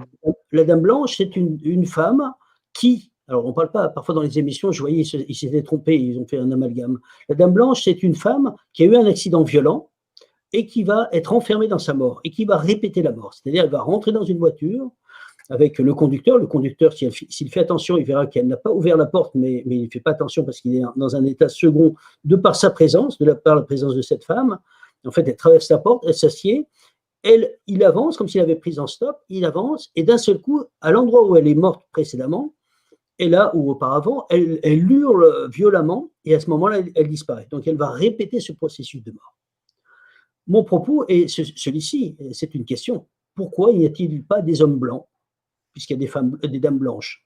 Alors, je vous le dis, l'homme va être moins enfermé dans l'émotionnel d'une mort violente, parce qu'il va redevenir plus pragmatique, voilà, sauf que la femme est beaucoup plus dans le cœur, avec ses avantages et ses inconvénients. L'un des avantages, c'est une intuition dite féminine. Mais les nouvelles générations de ceux qui descendent sur Terre, ce sont des hommes qui sont beaucoup plus féminins qu'avant, qui sont plutôt des papapous et des papapoules. Et là, on voit des hommes qui sont intuitifs aussi, et qui deviennent de plus en plus intuitifs à mesure qu'ils sont plus féminins. Plus féminins ne veut pas dire que, voilà, mais ils sont moins bruts de forge. Voilà, si je devais dire des mots. Voilà. Je ne sais pas si je suis clair. En tout cas, pour moi, c'est très clair. Et du coup, Serge, avant de passer aux questions-réponses avec les auditeurs, je t'ai posé un certain nombre de questions, mais est-ce qu'il y a quelque chose dont on n'a pas parlé que tu voudrais ajouter? L'aspect spirituel est important. Nous bénéficions aujourd'hui d'une montée vibratoire qui est colossale sur toute la planète. Aujourd'hui, certains de nos éditeurs ont dû remarquer cela. Il y a des choses dans l'intuition que nous ne connaissions pas auparavant. C'est-à-dire que, je vais donner un exemple, si on fait attention, déjà nous sommes en phase de transformation dans nos corps, c'est dû à cette montée vibratoire. La Terre qui était au rythme donc le pouls de la Terre, qui était la résonance de Schumann, qui était de 7,83, aujourd'hui elle passe à des caps de 160 au mois de février dernier, il me semble, ou d'autres chiffres assez forts. Et donc ça nous donne des coups de mou, des coups de fatigue, etc. Le point qui m'intéresse par rapport à notre discussion, c'est celui-ci. C'est que si on fait attention à nos ressentis, à nos perceptions, etc., nous verrons que parfois, par rapport à nos proches, je parle de ceux qui nous sont proches de manière sympathique de pathos, hein, voilà, proches du cœur, eh bien, on va sentir à distance si elles sont bien ou pas bien. Et parfois, on va dire, ah, ma maman, mais je sens qu'elle n'est pas très bien, je l'appelle, et effectivement, elle n'est pas très bien. Et ce phénomène-là arrive de plus en plus souvent. C'est-à-dire que les gens, maintenant, ressentent à distance leurs proches et peuvent dire, voilà, je sens que telle personne ne va pas bien, on l'appelle et c'est le cas. Et donc, on voit bien que les choses vont beaucoup plus loin qu'avant, même au niveau intuitif. Et à mesure que les choses se passent, je pense que dans quelques temps, beaucoup de gens, la plupart des gens qui auront évolué seront à ce niveau-là, mais ça va aller plus loin parce que bientôt, on sentira même les gens antipathiques. Voilà, je pense qu'on sentira même tout le monde. Si jamais on se demande, tiens, qu'est-ce que devient un tel, on aura l'info même sans l'appeler au téléphone. Voilà. Top. Donc, comme l'indique la petite bannière dessous, c'est le moment des questions-réponses. Donc, j'ai eu quelques questions, Serge. Donc, la première question, c'est Maria Rosaria. Donc, merci Maria d'être présente. Elle te pose la question suivante. Est-ce qu'une personne hypersensible est plus à même d'être intuitive? Je le pense aussi, oui, oui, oui. Mais malgré tout, Maria, il ne faut pas être piégé par l'émotion. L'émotion peut être totalement, effectivement, je n'en ai pas parlé, Arnaud a posé la question tout à l'heure, l'émotion peut totalement piéger l'intuition. Pour avoir l'intuition, il faut être dans la paix intérieure. Il faut être dans le cœur, etc., la paix. Par contre, une émotion qui nous submerge va empêcher cette paix d'arriver, donc on risque de passer à côté d'une information parce que on est noyé par notre émotion. Voilà. Donc il faut, même si on est hypersensible, prendre du recul comme le médecin prend du recul par rapport à son patient, parce que sinon il ne pourra jamais aider le patient s'il se met à pleurer quand il a un patient qui a telle ou telle maladie. D'accord. Ensuite, j'ai une autre question. C'est un thérapeute qui s'appelle donc Tito Toyota, son pseudo, qui est thérapeute. Et en fait, il dit parfois certains axes de soins lui viennent furtivement devant le patient sans se concentrer dessus. Donc, il demande est-ce que c'est de l'intuition? Pas forcément. Ça peut être la présence d'un être d'en haut qui vient, ou d'un être, ça dépend quelle est sa vibration. S'il veut monter en vibration et qu'il demande des êtres élevés pour l'aider, il peut y avoir un être élevé, ou simplement une présence qui va se manifester dans son soin pour l'aider. À lui d'être très clair et de dire bien, si jamais ça vient, je veux quelqu'un d'en haut. C'est important parce qu'on peut parfois se faire incorporer par quelqu'un de niveau moyen ou parfois bas. Donc, je pense qu'on a beaucoup en thérapie de présences qui peuvent se manifester et nous aider dans les soins. Voilà, on est souvent aidé, il faut le savoir. Voilà, et je diffuse la question juste en dessous, puisqu'elle vient de YouTube et on peut le diffuser comme ça. Donc, je pense que tu peux la lire aussi. Il dit qu'effectivement, pendant la pratique de soins, un thème ou un mot me viennent à l'esprit et il s'avère que cela est souvent une cause de ses soucis. Oui. Ou autre Là, chose. là, ça peut être de l'intuition, mais ça peut être aussi une aide de la part d'un guide qui lui parle. Alors, il faut savoir que de quelle façon ça lui vient à l'esprit. Ça peut être aussi son esprit qui scanne son patient. Et donc, dans ce cas-là, effectivement, ça peut être de manière intuitive, sa partie supérieure qui va dire un petit mot. Ou sinon, ça peut être aussi un guide qui lui dit, ou le guide de ce patient qui dit, voilà, il faut que tu ailles voir de ce côté-là. Simplement pour aider, pour que le thérapeute puisse agir sur son patient. Donc, il faut le savoir, Tito, c'est que ce ne sont pas les patients qui viennent directement à toi, ce sont les guides qui poussent les patients à venir. Et ça, je l'ai vérifié un certain nombre de fois. Pourquoi j'affirme cela? Parce que quand un thérapeute n'est pas disponible, comme ce qui s'est passé pour une de mes élèves pour lequel sa fille a fait une tentative de suicide, le carnet de rendez-vous s'est vidé d'un coup. De la même manière que j'ai eu lors d'un stage des thérapeutes qui sont venus, qui ont reçu de nouvelles clés, sont arrivés à son cabinet des patients qui avaient besoin de ces nouvelles clés et pas des anciennes. Et donc, on voit que quand le thérapeute n'est pas dispo, voilà, ou qu'il reçoit d'autres, mais la patientèle change. Donc, il faut repérer effectivement si ce sont des paroles qui sont dites dans le creux de l'oreille, qui se suivent ou quoi, ou si c'est juste un mot. Alors, si ce serait un mot, juste un mot que l'on ressent au fond de soi-même en disant « je sens que c'est ça », eh bien, ce serait plutôt intuitif. Mais ça peut aussi être de la clairaudience. Voilà, tout simplement. À observer. Il faut vérifier et revérifier cela si c'est une phrase. Si c'est une phrase, c'est de la clairaudience. Mais si c'est un mot et on ressent cela, ça peut être en scannant l'autre, la partie supérieure donne un mot pour dire voilà, ce patient a ce problème-là. D'accord. Il y a Annabelle, pareil, la question qui est diffusée. Elle parle de canalisation. Donc, je pense qu'elle parle des gens qui sont canaux, c'est-à-dire qui vont canaliser. J'ai pas trop compris toute la question parce que je suis pas forcément très, je sais pas, je comprends pas les canalisations. Donc, je comprends quelqu'un qui est canal, mais qui sont des pavés, je sais pas ce que c'est. Donc, Alors, elle veut peut-être parler de gens qui sont réputés, etc. d'accord. Je pense que c'est ça qu'elle veut dire. Et donc, effectivement, je dirais, quelles que soient les canalisations, soyons prudents. Voilà, je prends souvent cette phrase, on ne nous reprochera jamais d'être trop prudent. On pourra nous reprocher une certaine naïveté. Aujourd'hui, il y a beaucoup de gens qui se mettent canal. J'ai des gens, je donne un exemple tout bête, ils font un stage de 3 jours, hop, ils se mettent déjà thérapeute. Tu dis déjà, tu ne peux pas attendre un petit peu parce que là, tu vas faire du grabuge, quoi. Comment tu te mets thérapeute aussi vite? On ne devient pas thérapeute, on ne devient pas canal en 10 minutes parce que son boulot alimentaire ne nous plaît pas. Notre boulot alimentaire ne nous plaît pas. On devient canal, on devient médium, on devient ceci, cela, parce qu'il y a un appel. Et si on ne le fait pas parce qu'il y a un appel, on le fait simplement parce que j'en ai marre de travailler à l'usine, comme certains font, eh bien le résultat va être pauvre. Ils ne vont pas avoir les grandes clés, les clés supérieures, parce que le travail intérieur ne sera pas toujours fait.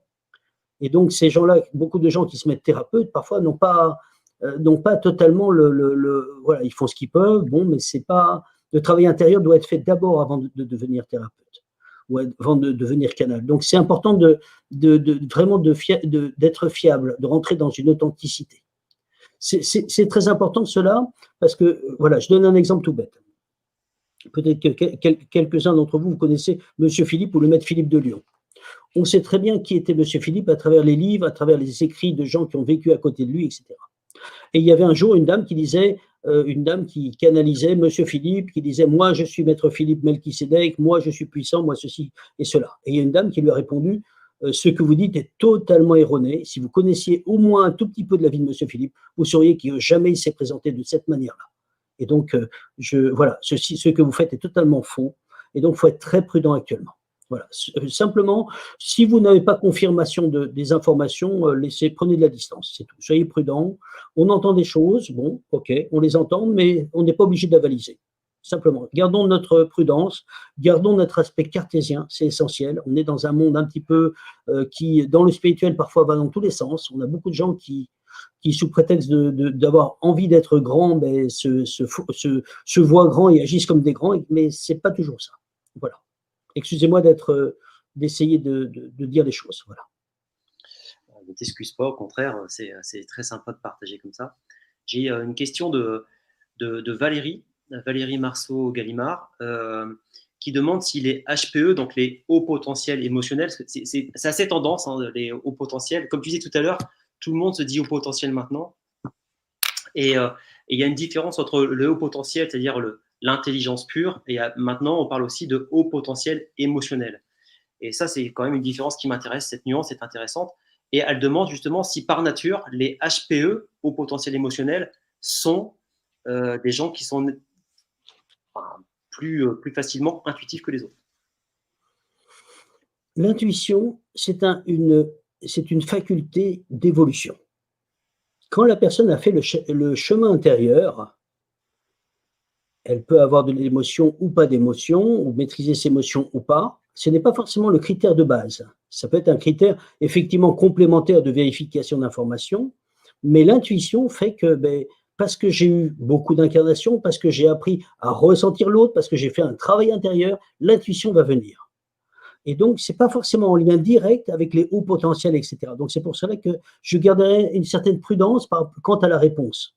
Il y a sans doute de cela, parce que la personne, quand elle est dans l'émotionnel, elle est dans le cœur, mais il ne faut pas, comme je disais tout à l'heure à Maria, que l'émotionnel nous submerge, parce que sinon, il n'y a plus rien, il n'y a plus d'intuition. Quand la personne est submergée par ses émotions, il y a souvent des pleurs, il y a souvent la personne titube, il faut l'aider, etc. Il n'y a plus d'intuition à ce moment-là. L'intuition, c'est une fulgurance, ça rentre, fou. Et on sait que c'est comme ça. Et donc, ce n'est pas forcément en lien, c'est dans le cœur, oui, mais dans le cœur spirituel.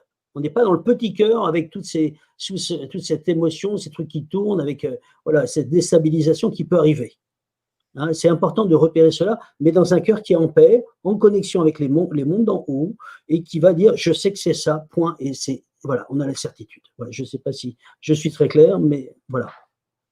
Ouais, ça rejoint effectivement la réponse que tu formais tout à l'heure. Et là, j'ai une excellente question de Nena qui te dit bonjour déjà. Et elle dit la prémonition est-elle de l'intuition? Et ça, c'est intéressant parce que souvent, on parle de pressentiment. Donc, il y a une notion de temporalité. Donc, qu'est-ce que tu en penses? Donc, est-ce que la prémonition est de l'intuition? Pour moi, non. C'est une perception visuelle, souvent, parfois auditive et visuelle, ça peut être les deux en même temps, par avance. il y a la précognition et la rétrocognition, mais il faut savoir que ces choses-là sont parfois on est averti dans l'invisible. On nous montre des choses dans nos rêves. On a des guides qui nous montrent en disant regarde ce qui va t'arriver, tu vas être confronté à cela. Et cela va donner, par exemple, simplement, c'est parallèle à la prémonition, mais c'est pas totalement ça, le sentiment du déjà vu en disant je suis déjà venu là, je reconnais ça, et on va dire je sais pas où est-ce que j'ai cherché ça, mais j'ai l'info de comment est ce lieu. Et en fait, on nous a déjà montré des choses par avance. Alors parfois, il y a aussi autre chose, c'est que des facultés vont s'ouvrir selon je dirais, l'appointance de la personne, selon ce qui nous appelle. Et parfois, elles vont s'ouvrir parce que des guides veulent que l'on transmette des infos. Donc, à nous de voir. Je vous donne un exemple tout bête. Un de mes amis a une particularité, c'est qu'il aime beaucoup les avions. Et donc, il a parfois une vision de tel avion qui va tomber, un DC-10, un 747 ou quoi. Donc, il ne peut pas prévenir parce qu'il ne sait pas quel est le 747 qui va tomber ou quoi. Mais cette faculté est sortie par rapport à son amour des avions. Alors ça, c'est par rapport à l'attraction. Mais il y a parfois par rapport à la répulsion la même chose. Une femme aux États-Unis, excusez-moi, je reprends après pour la prémonition. Une femme aux États-Unis a été attaquée et a subi une attaque de la part de quelqu'un d'un peu malfaisante, une personne malfaisante. À partir de ce moment-là, ça a ouvert une faculté en elle et depuis, elle est devenue un radar pour les gens malsains. Et donc, grâce à elle ou à cause d'elle, 86 personnes ont été arrêtées alors que c'était des dossiers qui étaient impossibles à être bouclés par la police. Donc, ils l'appellent pour retrouver des personnes alors qu'on n'a aucune trace. Et on arrive à retrouver les coupables, etc., grâce à cette personne. Donc, on voit que cette faculté est sortie suite à cet événement d'agression qui l'a beaucoup touché.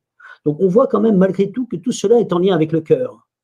Hein, que ce soit pour les avions ou que ce soit pour l'agression, répulsion ou agression. Et donc, ça, c'est une chose. Pour ce qui est de la prémonition, je reviens sur ça, on peut nous montrer des choses où on peut être intéressé par et voir des choses dans l'invisible et on va avoir un retour de mémoire de ce que l'on a vu là-haut, voilà, tout simplement. D'accord. En fait, une prémonition, c'est une sorte de médiumnité, c'est ça? Parce que Philippe Guimand, tu connais, il parle le futur et le passé sont combinés déjà dans le présent. C'est comme si notre personne du futur venait nous donner un message dans notre présent. C'est un peu ça? Je dirais plutôt que c'est un guide qui va peut-être nous permettre de voir des choses du futur qui ou nous intéressent ou des choses du monde. Il y a parfois des guides qui, aujourd'hui, transmettent des infos en disant prépare-toi à ça, il va y avoir un événement qui va arriver. Je vais donner un exemple tout bête. Il y a des gens qui, dans leur ressenti, vont sentir qu'il va y avoir un tremblement de terre, bien avant les 3 jours, comme sentent certains animaux. Et on va sentir, ils vont être mal dans leur corps, etc. Et c'est le corps qui est prévenu. Mais parfois, c'est aussi l'esprit qui est prévenu. Donc, voilà, il faut être prudent par rapport à ça parce que certaines facultés ne sont pas, c'est pas segmenté en disant là, il y a la vision, là, il y a l'audition. Parfois, c'est un peu entre les deux. Et parfois, ça peut être entre 3. Donc, il faut être très prudent par rapport à la conclusion pour ne pas partir trop vite sur une réponse qui est un petit peu hâtive. Voilà, tout simplement. Donc, je sais que c'est une des facultés que nous avons. Pour moi, c'est une clairvoyance en liée avec une clairaudience, tout en sachant que les guides peuvent nous la susurrer, tout simplement. Top. Et une question d'Hervé. Comment maintenir l'état présent propice aux intuitions quand le mental revient au galop après une première intuition reçue? Mais rester dans le cœur. Il faut rester dans le cœur, à l'écoute de son cœur, de notre cœur, et d'écouter ce ressenti, laisser taire le mental.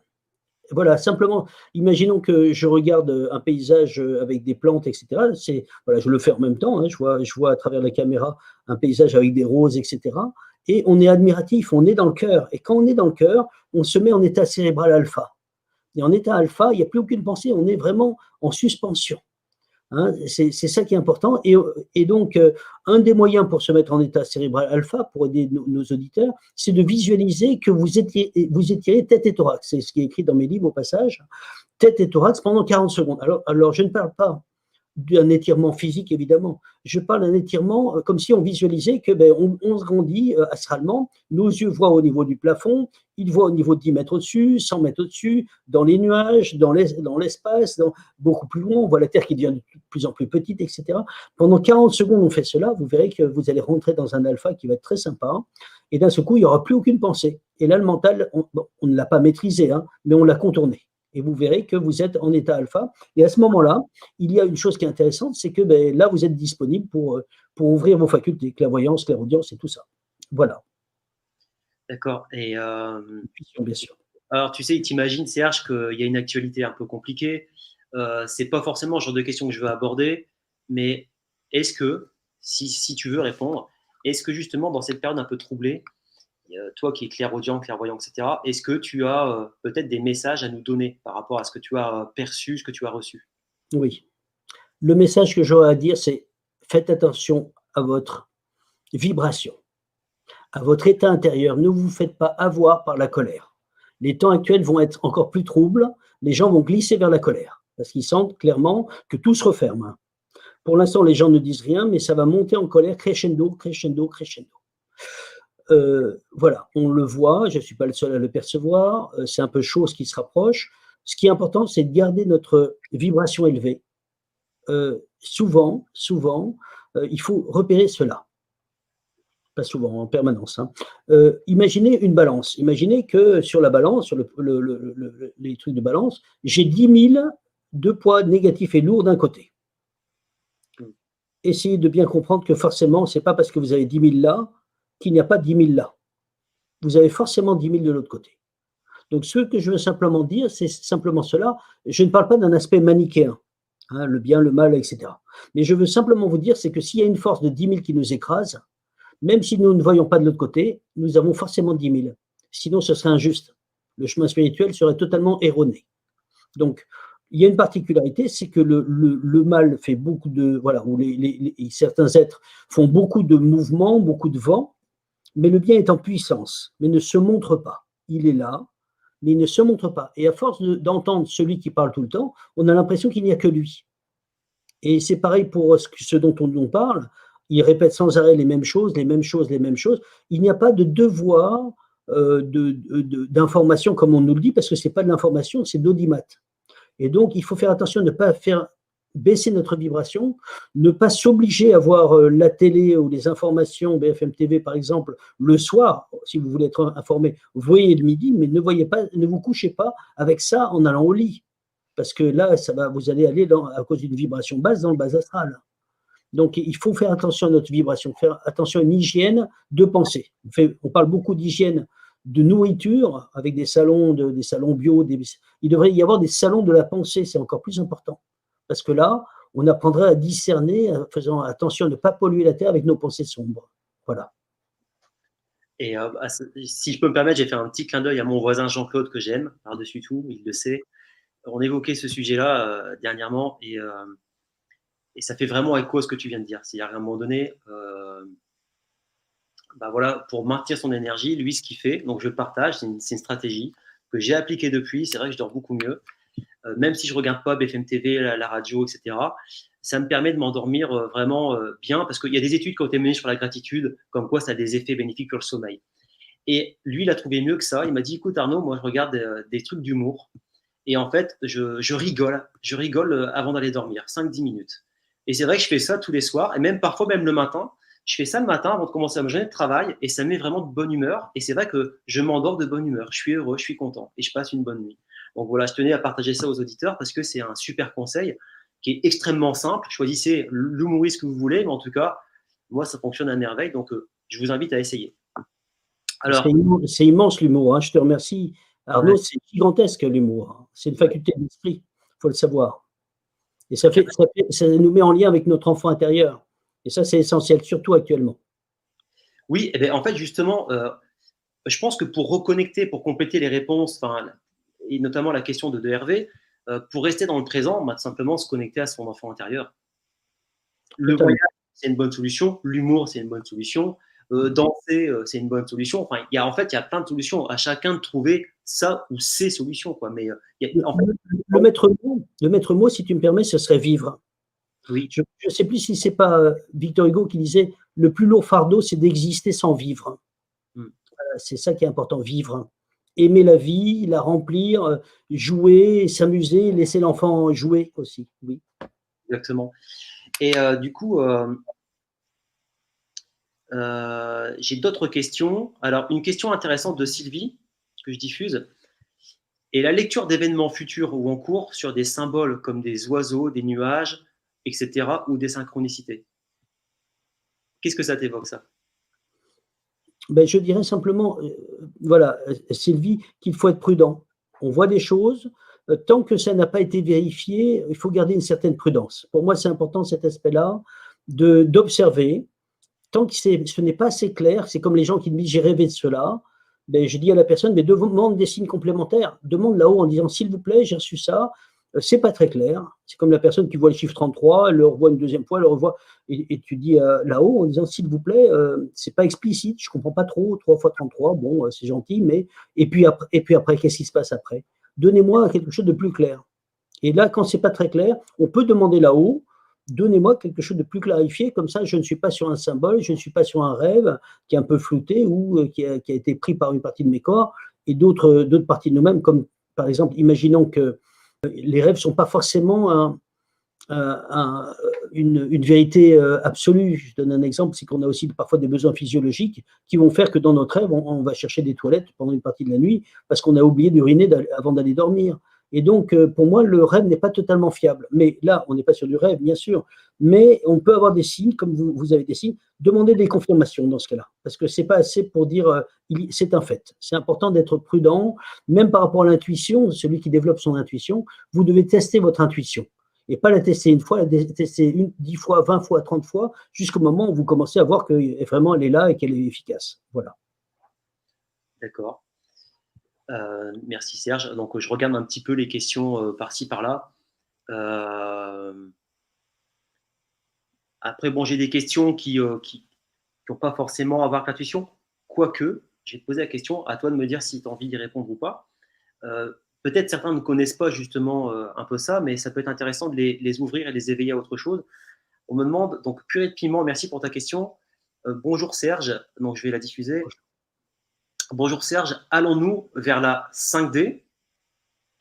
Alors, oui, pardon. Que va-t-il changer sur cette planète au niveau humain?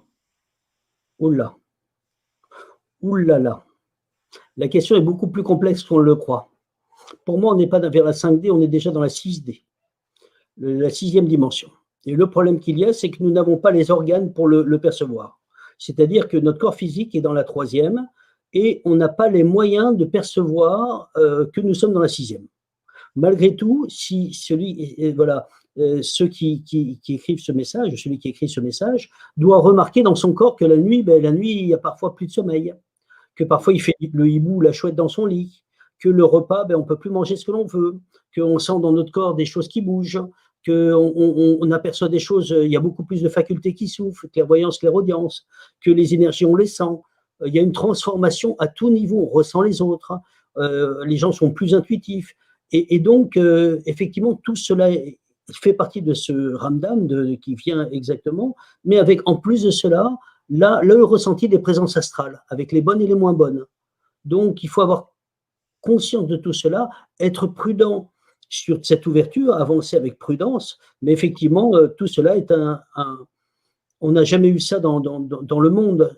La Terre est vraiment en train de passer, la planète entière est en train de passer dans la sixième dimension. Oui, ça je confirme, effectivement. Effectivement. Voilà. Mais avec moult, j'ai donné qu'une partie des informations. Il y a aussi beaucoup de présences qui se manifestent dans des appartements et tout, et les enfants pleurent. Avant, on ne connaissait pas ça parce qu'il y avait un monde, un mur énorme de pierre de taille entre le monde invisible et le monde visible. Maintenant, ça devient tactile. Et quand j'étais enfant, pour information, eh bien, je cherchais beaucoup de choses dans les livres. Il n'y avait rien. Vous qui arrivez, qui êtes jeune, vous avez une chance immense parce qu'il y a énormément de livres. Quand j'étais enfant, quand j'étais jeune, j'avais 12, 13, 14 ans, je cherchais déjà. Il n'y avait pas un seul livre qui donnait des clés, si, à part Rampa, l'homme sans Rampa. Mais sachez-le, aujourd'hui, on est noyé dans les livres, noyé parce qu'il y a trop d'informations. Et maintenant, il faut discerner qu'est-ce qui est majeur de ce qu'est-ce qui est mineur comme information. Voilà. Bah top. Eh bien, écoute, je pense que voilà, j'ai peut-être une nouvelle question. Je regarde. Eh bien, effectivement, donc purée de piment, regarde, elle confirme exactement. Je ne dors que très peu la nuit. J'ai l'impression de déjà vu. Oui. Voilà. Beaucoup de gens sont comme vous. Hein. Et voilà, soyez rassurés. Sachez simplement qu'à mon avis, il y a toute la planète qui est comme vous. Alors voilà, ça ne va peut-être pas vous rassurer, mais ça nous permet de dire non, ce n'est pas que moi, et il y en a d'autres qui vivent la même chose. Voilà, on est solidaires. On est solidaires. En général, il y a un cycle de 3 à 4 nuits à peu près. Il y a une nuit, on dort presque pas. La nuit d'après, hop, et la troisième nuit, on s'effondre. Et on reprend, voilà. Et quand on a une nuit bien, bien compliquée, vous remarquerez que votre journée est à peu près soft. Hein. Et donc, c'est comme s'il y avait des êtres au-dessus de nous qui nous aidaient à cette transformation parce qu'on est en phase d'être transformé. C'est pour cela qu'on sent les énergies que l'on ne sentait pas il y a 30 ans.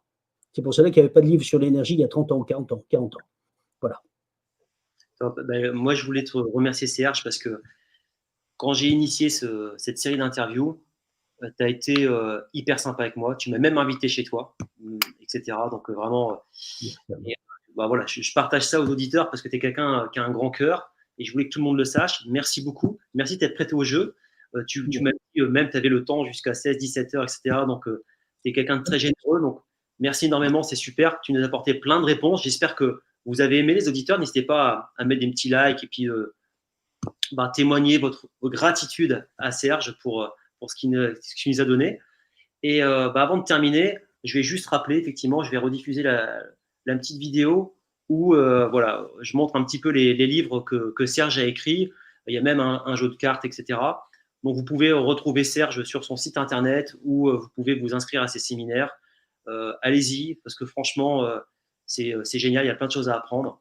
Lisez ses bouquins, pratiquez. Et puis, de toute façon, cette interview sera disponible sur les réseaux de Serge et moi, je les mettrai à disposition aussi sur mes réseaux pour ceux qui sont arrivés en cours ou ceux qui n'ont pas pu le voir lors de la diffusion en direct. Est-ce que, Serge, tu veux ajouter quelque chose? Non, je tenais à remercier, tenais à remercier tous les auditeurs qui nous écoutent ou qui nous écouteront. Sachons simplement que nous sommes dans une période particulière, mais on est venu pour aider à ce passage de la planète. On est venu pour aider. C'est comme si la planète était en train d'accoucher. Ne soyons pas étonnés de vivre dans un ensemble de millions d'incohérences. Les maîtres mots des temps actuels, c'est deux mots. Donc un mot double qui est lâcher prise. Il faut lâcher prise sur ce que nous voyons. Ne pas trop résister, on lâche. C'est en train de se décomposer tout ça, il faut lâcher. Ce monde est en train de partir. Il va y avoir autre chose qui va arriver qui va être magnifique. Mais il faut avoir confiance, même si on ne comprend pas tout. Et faisons confiance. Les choses, on a toujours été aimés par les êtres d'en haut qui nous accompagnent, qu'on appelle les guides spirituels. On a toujours été protégés par les anges. On a toujours été accompagnés. Beaucoup d'êtres d'en haut nous aiment et nous protègent, nous accompagnent et nous guident. Et en plus de cela, le deuxième mot, c'est, à part lâcher prise, c'est discernement. C'est-à-dire qu'il faut discerner, ne pas rentrer trop dans le conflit. On voit que c'est comme ça, bon, on lâche. Parce que sinon, vous allez baisser votre vibration et les temps actuels ont besoin que votre vibration soit haute parce que ce qui nous attend va être vraiment formidable. Mais voilà, on est en train un petit peu de passer dans ce qu'on appellerait un petit peu les douleurs de l'enfantement. C'est-à-dire qu'il y a un petit passage difficile et après, il va y avoir une ouverture qui va nous surprendre tous. Donc, essayons de nous préparer à ce passage-là. On est venu pour cela. Voilà, merci à tous. Eh ben, merci encore, Serge. Et puis, à mon tour, merci à tous les auditeurs. Merci d'avoir été présents comme ça cet après-midi pour un peu plus d'une heure, 1h24 minutes. Et je vous retrouve sur mes réseaux. Et je vous invite également à regarder tout ce que fait Serge parce que c'est une mine d'or. Plein de choses. Je pense qu'on pourrait discuter de plein de sujets pendant des heures et des heures et des heures sans s'arrêter. Mais toute bonne chose a une fin. Donc, merci encore à tout le monde. Merci aux auditeurs. Merci à Serge. Et à très bientôt. Merci à tous. Merci. Au revoir tout le monde. Au revoir.